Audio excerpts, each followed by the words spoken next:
حضرت امام غزالی رحمت اللہ علیہ، جن کو عام طور پر امام غزالی کہا جاتا ہے، ایک عظیم اسلامی علماء اور صوفی متفکر تھے۔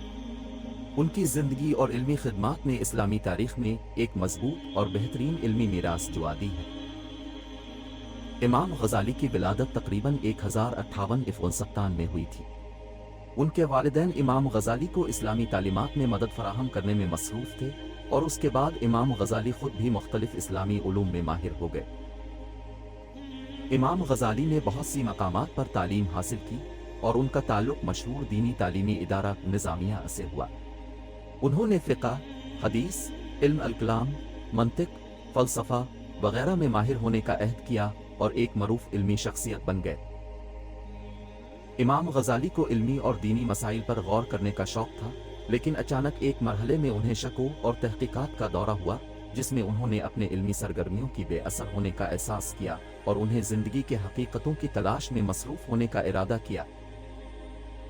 امام غزالی نے اپنی تلاشات کے دوران مختلف فلسفی اور دینی مسائل کا مطالعہ کیا، اور انہوں نے اپنی معروف تصنیف المنقذ من الضلال، ضلالت سے بچانے والا کے ذریعے اپنے علمی اور روحانی سفر کو بیان کیا۔